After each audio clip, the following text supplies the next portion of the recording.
नमस्कार दोस्तों। जैसा कि आप जान रहे हैं कि लॉकडाउन काफ़ी लंबे समय से चल रहा है, तो क्यों ना हम समय का सदुपयोग करें और इसके लिए आज हम बात करेंगे सिंधु घाटी की सभ्यता के ऊपर। सिंधु घाटी की सभ्यता भारत की प्राचीनतम सभ्यताओं में से एक है और ये जानकर बड़ा आश्चर्य होता है कि ये ऐसी प्राचीन सभ्यता थी, वैदिक सभ्यता से भी पूर्व ये ऐसी सभ्यता थी जो पूर्ण रूप से विकसित नगरीय सभ्यता थी।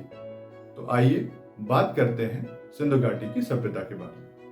जैसा कि आप जानते हैं कि भारतीय संस्कृति भारत की प्राचीनतम संस्कृतियों में से एक है। हमारी वैदिक संस्कृति से भी पहले भारत में एक विकसित सभ्यता थी जो अपने समय काल की विश्व की सबसे उन्नत और विस्तृत सभ्यताओं में से एक थी। ये एक ऐसी सभ्यता थी जो भारतीय उपमहाद्वीप पर आर्यों के आगमन से भी पहले एक विकसित समाज का निर्माण कर चुकी थी, जिनके नगर विश्व के सबसे उत्कृष्ट रचनाबद्ध तरीके से बनाए गए नगर थे। विश्व की सभी ज्ञात प्राचीन सभ्यताएं नदियों के किनारे ही फली फूली और विकसित हुई। इसका एक प्रमुख कारण यह भी हो सकता है कि नदियों के किनारे ही जीवन मिला, नदियों के किनारे ही पानी मिला, और जिससे कि बाद में कृषि कार्य भी हो सके, क्योंकि पहले आवागमन के साधन नहीं रहे होंगे। तो इस कारण से नदियों के किनारे आसानी से उन्हें पानी मिल जाता होगा और कृषि के लिए भी पानी मिल जाता होगा। जैसा कि अगर हम बात करें विश्व की अन्य प्राचीन सभ्यताओं के बारे में, तो जैसे कि मेसोपोटामिया की सभ्यता है, जो कि दजला और फरात नदी के किनारे फली फूली। अगर हम मिस्र की सभ्यता की बात करें तो वो नील नदी के किनारे फली फूली। अगर हम चीन की सभ्यता की बात करें तो वो वांगहो या येलो नदी या पीली नदी बोलते हैं, उसके किनारे विकसित हुई। लेकिन हम आज बात करेंगे विशेष रूप से सिंधु घाटी की सभ्यता के बारे में, जो सिंधु घाटी के आसपास विकसित हुई। उसके ज़्यादातर नगर जो है वो सिंधु घाटी या सिंधु नदी के ही आसपास विकसित हुए। तो आइए बात करते हैं सिंधु घाटी की सभ्यता के बारे में। अगर बात करें कि सिंधु घाटी की सभ्यता की खोज कैसे हुई, तो आपको बता दें कि सन 1826 में सर चार्ल्स मैसन नाम के एक अंग्रेज व्यक्ति थे, जो कि भारत के उत्तर पश्चिमी पंजाब क्षेत्र का दौरा कर रहे थे, जो कि आज का आप कह सकते हैं कि पाकिस्तान का पंजाब प्रांत है। तो उन्होंने वहां के हड़प्पा क्षेत्र में जमीन के नीचे दबे पुराने अवशेषों का निरीक्षण किया और सन 1842 में एक लेख लिखकर सबसे पहले दुनिया के सामने इस बात को प्रदर्शित किया। तो ये तो बात हो गई सर चार्ल्स मैसन की। उसके बाद एक और घटना घटित हुई 1842 के बाद। सन 1853 और 56 के बीच में क्या हुआ कि कराची से लाहौर के बीच रेलवे लाइन निर्माण का कार्य शुरू हो गया और उसमें रेल मार्ग बनाने के लिए ईंटों की आवश्यकता हुई। तब रेलवे इंजीनियर जो कि थे जेम्स बर्टन और विलियम बर्टन, जिन्हें कि बर्टन बंधु भी कहा जाता है, इन्होंने क्या किया कि ईंटों की जरूरत हुई तो उनको पता लगा कि पास के गांवों में ईंटें हैं, और इन ईंटों के लिए वहां पर जब खुदाई की गई तो इन्हें ईंटें तो मिल गई, लेकिन यह एहसास हुआ कि यहां पर एक प्राचीनतम स्थल भी हो सकता है।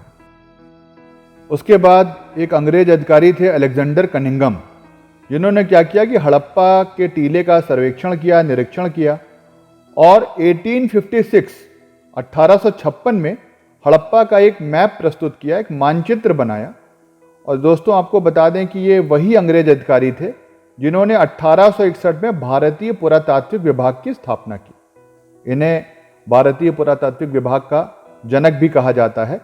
और सन 1821 में इसी भारतीय पुरातत्व विभाग के प्रमुख सर जॉन मार्शल के नेतृत्व में पहली बार हड़प्पा का आधिकारिक तौर पर उत्खनन कार्य प्रारंभ हुआ, खुदाई प्रारंभ हुई। उस समय जॉन मार्शल ने इसे सिंधु सभ्यता का नाम दिया, क्योंकि ये ज़्यादातर नगर इसके सिंधु नदी के आसपास थे। तो जॉन मार्शल ने कहा कि इसका नाम है सिंधु सभ्यता। लेकिन बाद में डॉक्टर रफीक मुगल ने इसका नाम दिया कि सिंधु घाटी सभ्यता, और वर्तमान में इसे हड़प्पा की सभ्यता भी कहा जाता है। तो इस तरह से इसका नामकरण हुआ। कभी कभी आपसे ये भी प्रश्न पूछ लिया जाता है कि सिंधु सभ्यता नाम किसने दिया या सिंधु घाटी सभ्यता नाम किसने दिया। तो आप जान लें कि जॉन मार्शल ने सिंधु सभ्यता नाम दिया था और डॉक्टर रफीक मुगल ने सिंधु घाटी सभ्यता का नाम दिया था। अब एक महत्वपूर्ण प्रश्न ये उठता है कि यहाँ के मूल निवासी कौन थे। तो ज़्यादातर जो इतिहासकार थे भारतीय और साथ में राखल दास बनर्जी जो एक बड़े इतिहासकार थे, उनका कहना था कि यहाँ पे द्रविड़ लोग निवास करते थे। लेकिन अगर हम विदेशी मत पे जाएं तो बहुत सारे जो विदेशी इतिहासकार थे जैसे कि मार्शल, व्हीलर, गार्नर, ये सभी मानते थे कि इस सभ्यता के निर्माता सुमेरियन थे, क्योंकि उसका कारण ये मानते थे कि दोनों सभ्यताओं में काफ़ी समानता थी। तो आप कह सकते हैं कि यह जो है भारत की पहली नगरीय सभ्यता थी। लेकिन इसकी एक बात और है कि ये आद्य ऐतिहासिक सभ्यता थी। मतलब इसकी जो आद्य ऐतिहासिक का ये मतलब होता है कि इसकी जो भाषा थी वो सांकेतिक भाषा थी। इसकी जो लिपि उस समय मिली वो अभी तक पढ़ी नहीं जा सकी है। अब बात कर लें कि इसकी अवधि क्या थी। प्रमुख विदेशी इतिहासकार सन जॉन मार्शल कहते हैं कि इसकी अवधि 3250 बीसी से लेके 2750 बीसी तक थी। वहीं पे अगर रेडियो कार्बन या जिसको कार्बन डेटिंग कहते हैं, उस आधार पर डीपी अग्रवाल ने इसे लगभग 2300 बीसी से लेकर 1750 बीसी तक माना है। लेकिन अगर ज़्यादातर इतिहासकारों की बात माने तो इसे 2500 बीसी से लेके 1750 बीसी तक माना गया है। और हम भी आपको यही कहेंगे कि अगर कहीं पूछा जाए तो आप किसी भी प्रतियोगी परीक्षा में यही लिखें कि 2500 बीसी से लेके 1750 बीसी तक इसकी अवधि थी। अब हमने सभ्यता की अवधि जान ली, तो ये भी जान लें कि सिंधु घाटी के आसपास इसके ज़्यादातर नगरीय क्षेत्र थे। लेकिन इसका विस्तार कहाँ कहाँ था ये भी जानना बहुत ज़रूरी है। तो अगर देश के आज के वर्तमान में बात करें तो आप ये कह सकते हैं कि भारत, पाकिस्तान और अफगानिस्तान, भारत में सबसे अधिक विस्तार था, उसके बाद पाकिस्तान में, और अफगानिस्तान में सबसे कम। अफगानिस्तान में खाली 2 जिले मिले हैं, बाकी सब पाकिस्तान और भारत में थे। मानचित्र के आधार पर अगर हम बात करें तो ये उत्तरी क्षेत्र में जम्मू कश्मीर के मांडा क्षेत्र से शुरू होता था, जो कि चिनाब नदी के किनारे स्थित था। और अगर हम दक्षिणी क्षेत्र की बात करें तो महाराष्ट्र के दैमाबाद से लेके, जो कि गोदावरी नदी के किनारे स्थित था। वैसे तो प्रवरा नदी है, लेकिन चूंकि प्रवरा नदी गोदावरी की सहायक नदी है, तो अगर गोदावरी मोटा मोटा कहा जाता है, लेकिन अगर विशेष रूप से बात करें, स्पेसिफिक बात करें, तो ये प्रवरा नदी के किनारे था। तो जम्मू कश्मीर में मांडा से लेकर दैमाबाद तक ये उत्तर से लेके दक्षिण तक स्थित था। और वहीं अगर पूर्व से पश्चिम की बात करें तो उत्तर प्रदेश के आलमगीरपुर, जो कि मेरठ में स्थित है, वहाँ पर जो नदी बहती है हिंडन नदी है, और वहाँ से लेकर आप पाकिस्तान के बलूचिस्तान में जो दाश्क नदी है वहाँ तक स्थित था। उस क्षेत्र का नाम है सुत कांगे डोर। तो अगर पूर्व पश्चिम की बात करें तो आलमगीरपुर से लेकर सुत कांगे डोर तक, और अगर उत्तर दक्षिण की बात करें तो जम्मू कश्मीर के मांडा से लेकर महाराष्ट्र के दैमाबाद तक। दैमाबाद ऐसा जगह था, ऐसा नगर था जहां पर सिंधु घाटी सभ्यता की सबसे अधिक जनसंख्या वहीं पे निवास करती थी। अगर हम बात करें कि मांडा से लेकर दैमाबाद तक का एरिया कितना था, तो उत्तर से दक्षिण तक का ये एरिया लगभग 1400 किलोमीटर के आसपास था। वहीं अगर हम बात करें कि सुत कांगेडोर से लेकर आलमगीरपुर तक, यानी पश्चिम से लेकर पूरब तक या पूरब से लेकर पश्चिम तक कितना एरिया था, तो ये लगभग 1600 किलोमीटर था, 1600 किलोमीटर था। अगर अब बात करें कि इसका टोटल एरिया कितना था, तो उस समय के हिसाब से इसका टोटल एरिया जो था वो लगभग 13 लाख वर्ग किलोमीटर था। लेकिन बहुत सारे भागों में आज तक खुदाइयाँ चल रही हैं और बहुत से नए नए नगरों की खोज हो रही है, बहुत सारे नए क्षेत्र आ रहे हैं। तो आप ये कह सकते हैं राखीगढ़ी क्षेत्र में अभी भी खोज चल रही है, जो कि हरियाणा के हिसार में स्थित है। तो वर्तमान में इसका क्षेत्रफल जो है लगभग 20 लाख वर्ग किलोमीटर से भी अधिक हो गया है। तो आप ये कह सकते हैं कि काफ़ी पहले जब शुरुआत में इसकी खुदाई हो रही थी तो इसका जो क्षेत्रफल था ये 13 लाख वर्ग किलोमीटर था, जो कि अभी भी लगभग ये 20 लाख वर्ग किलोमीटर में बदल गया है। अब हम बात करते हैं कि किस नगर में क्या मिला, और ये आपके लिए बहुत महत्वपूर्ण है कि आपसे लगभग यही पूछा जाता है कि किसने खुदाई शुरू कराई, किस सन में खुदाई हुई। तो सिंधु घाटी सभ्यता के या हड़प्पा के जो अलग अलग नगर थे उसके बारे में हम बात करते हैं। सबसे पहला नगर जो मिला था इसको कहते हैं हड़प्पा, और इसका जो खनन कार्य शुरू हुआ था, उत्खनन शुरू हुआ था, वो भारतीय शोधकर्ता थे राय बहादुर दयाराम साहनी।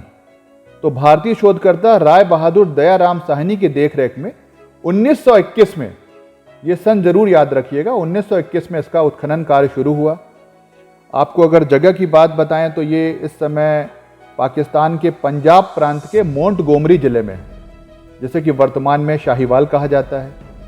और नदी की बात करें तो ये रावी नदी के किनारे स्थित है। अब ये महत्वपूर्ण है कि यहाँ पर क्या मिला।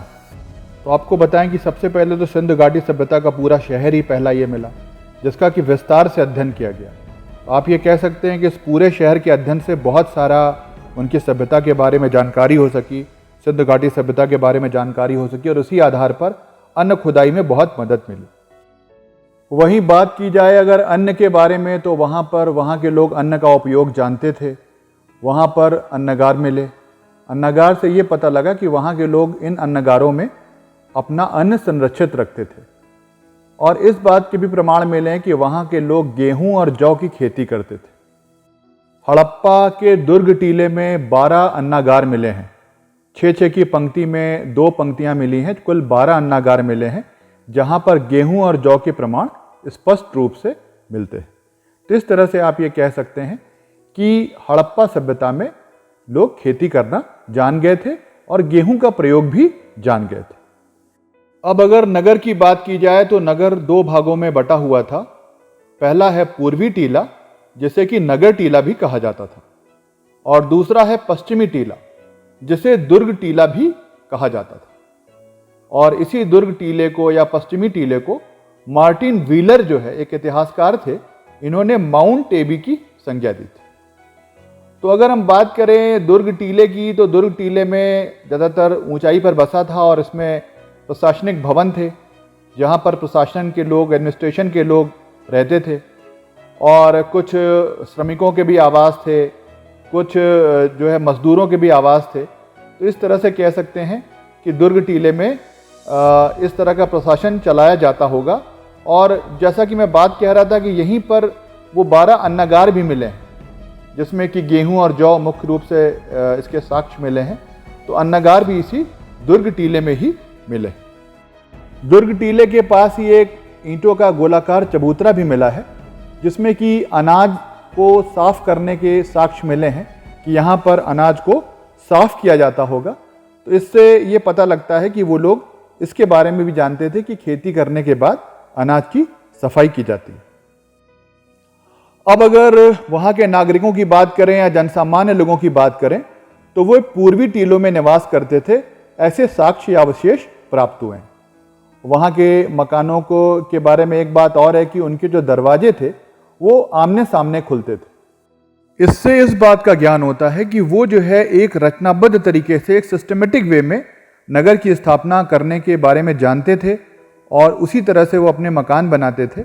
आज भी आप ऐसा देखेंगे कि बहुत सारे भारत के शहरों में वर्तमान में भी मकान बनाने वही सिस्टमेटिक वे में मकान नहीं बनते हैं, कहीं गली नहीं निकल पाती है, कहीं सड़कें नहीं निकल पाती हैं। तो हड़प्पा सभ्यता में ऐसा नहीं था। वहाँ पे सड़कों के भी साक्ष्य मिले हैं, चौड़ी सड़कें भी मिली हैं। उनका जो ड्रेनेज सिस्टम था, या आप कह लीजिए कि नालियाँ वगैरह, वो बहुत ही उन्नत क्वालिटी की मिली हैं। इस तरह से इतनी प्राचीन सभ्यता का लगभग 4,500-5 हज़ार साल पहले होना अपने आप में किसी आश्चर्य से कम नहीं है। अगर लिपि की बात करें तो यहाँ की लिपि जो है वो भाव चित्रात्मक लिपि थी, वो अभी तक पढ़ी नहीं जा सकी है। और जिस दिन ये लिपि पढ़ी जा सकेगी, हमें हड़प्पा के बारे में बहुत सारी और जानकारियाँ मिल सकेंगी जो कि अभी हमें उनके बारे में नहीं प्राप्त हो पाई हैं। तो इसकी कोशिश जारी है, और जिस दिन इस लिपियों को हम पढ़ सकेंगे, हम उसके बारे में और अधिक जान पाएंगे। तो इस तरह से आज का वीडियो बस यहीं तक। अगले वीडियो में हम बात करेंगे जो सबसे विकसित नगर था सिंधु घाटी सभ्यता का, हड़प्पा सभ्यता का, मोहनजोदड़ो, उसके ऊपर हम बात करेंगे। एक इसके ऊपर फिल्म भी बनी है जिसको ऋतिक रोशन जिसके हीरो थे, हालांकि वो फिल्म ज़्यादा नहीं चल पाई, लेकिन उस फिल्म को देखने से आपको एक उस सभ्यता की झलक मिलती है। तो आप ये कह सकते हैं कि नेक्स्ट वीडियो में हम मोहनजोदड़ो के बारे में बात करेंगे। आज बस यहीं तक। नमस्कार।